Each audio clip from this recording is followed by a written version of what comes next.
Hey, what's up everybody? Just wanted to take a quick video here to talk about Marvel Superheroes pre-release. So I went 4-0 at my local LGS, Descent into Gaming, and I still got second place, only second place. And I just wanted to do a quick breakdown of what my box was and what my deck looked like there, just to give you a little heads up on what it's like and how deck building, my thoughts on deck building and everything. And so let's just take a look at what I got. All right, so here are my pool of cards I was able to open at pre-release. So I'm gonna post a picture later and showing you what exactly I got. But just taking a quick glance at what my land base was I was working with. So I had 2 of the blue-red lands, a black, blue, and then a red-green. So instantly I'm already thinking blue and red because of the lands. Also, some of my rares, I got 2 blue rares. I got Quicksilver, which is a pretty interesting card. You can start on the battlefield in your opening hand. If it's in your opening hand, that's pretty crazy. Baron Helmut Zemo, Taskmaster. I did end up opening an Origin of the Avengers as my promo, foil promo, pretty cool. And then also had Captain America Wings of Freedom. So this is the kind of what I was working with. Obviously black, red, that's my main colors there. So we're just going to do a quick rundown of what that deck that I ended up building was. But if you have another suggestion for what I could have built, just let me know. Okay, so here is my curve. This is my deck. As you can see here, my 1-drop is the Stark Industries Executive. I have 2 Hydra Assault Bots. So those are creatures that when a villain or artifact enters, it deals 1 damage to target opponent. I had 2 of those. That was incredibly good. So I essentially just built an artifact villain deck. I had a couple bombs. So Titania is just a 5/5 that you can cast on turn 3. It's pretty good. She has a ward, so it always makes it kind of difficult. 2 Ultron drones that can power up, but that just triggers the Hydra Assault Bots over here, dealing 1 damage. They got 2 of them in there for consistency. An artifact, a villain, villain. As you can see here, that's kind of a thing going on here. And then we have, I got an Iron Man, Master Machines, a Crossbones, which is just a really good blocker, 3/3 Death Touch that gets bigger and can also ping people with the villain strategy. And some recursion here with Grim Reaper and so forth. Anyways, so this was my removal package essentially. So we had Widow's Bite, which -2/-2 kills something.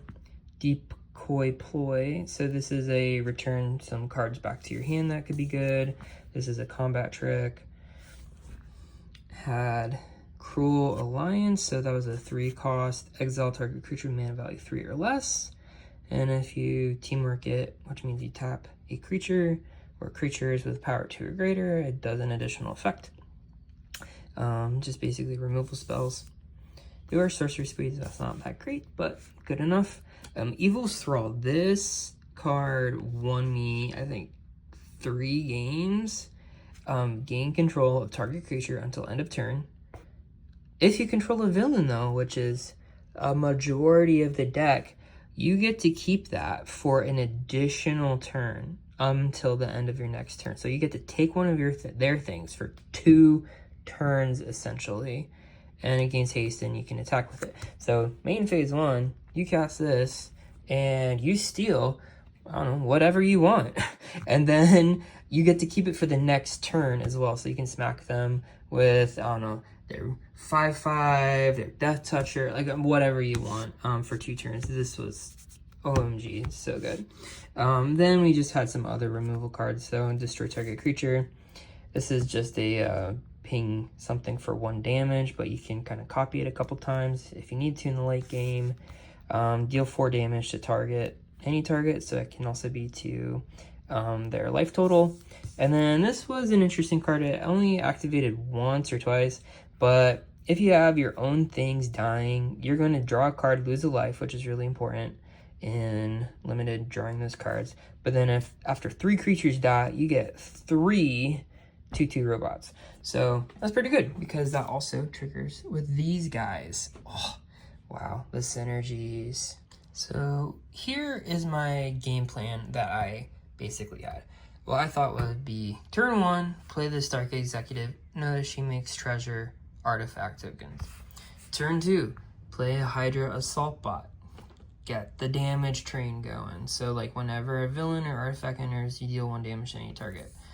So then anything on turn 3, you have an artifact villain.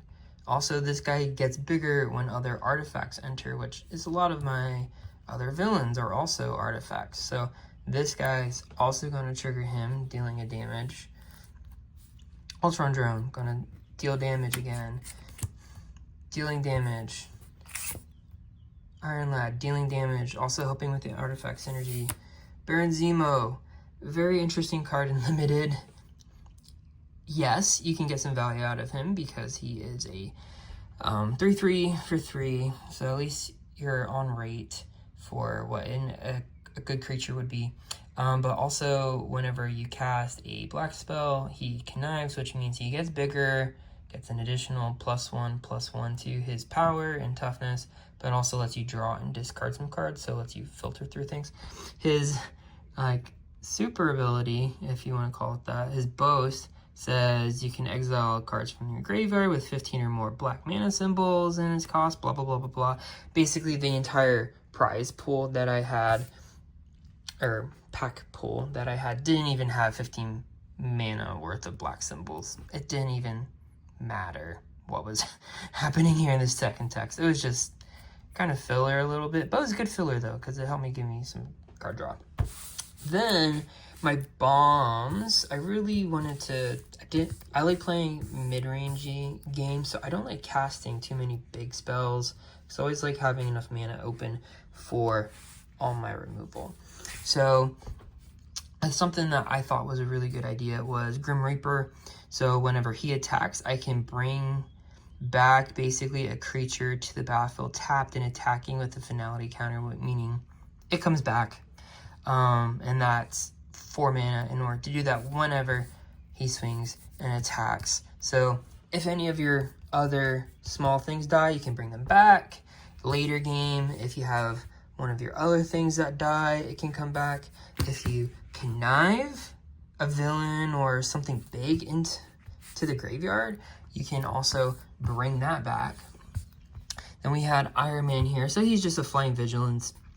And whenever he attacks, if an artifact entered the battlefield that turn, draw a card. He only showed up in like 2 games, but he was pretty good. The second game that he played in, he was killed instantly because the first game I played against the same guy, and he just kept swinging in because he had no blockers that could block something that flew. All right, and then the secret tech. So Taskmaster is wicked in limited. Basically, his ability lets you become any other target creature on the battlefield, or, this is important, in a graveyard.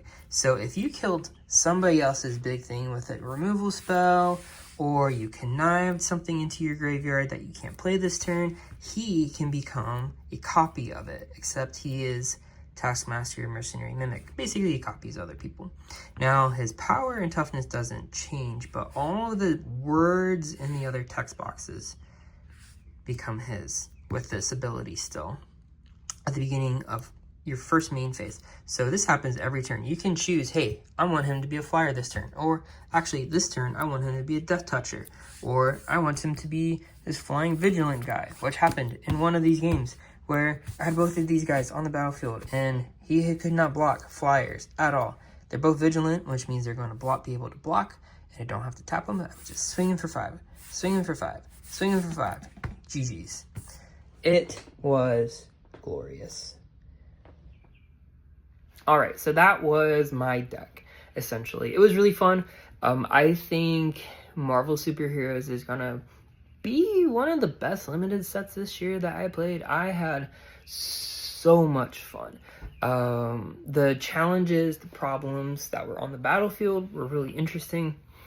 I had enough flyers. If the boards got clogged, I was able to ping them with those robots, basically, or whenever a villain or a robot entered, I could just ping them. So even if I couldn't hit in for damage because they had such a big guy, and then I had some blockers to block those big guys, like, you know, I didn't have to attack. Another thing is that the number of flyers and things with reach, like all the archers, there's tons of them. So the flying aspects is like, okay, you have a flyer, they're always going to chip in for damage. Not true in this one, just because if you play Hawkeye or the other Hawkeye or any of the giants also have reach in this set. There's like 4 giants or something. I don't know. Like the superheroes that get big and get tall. Anyways, there's tons of them. So that was an interesting problem.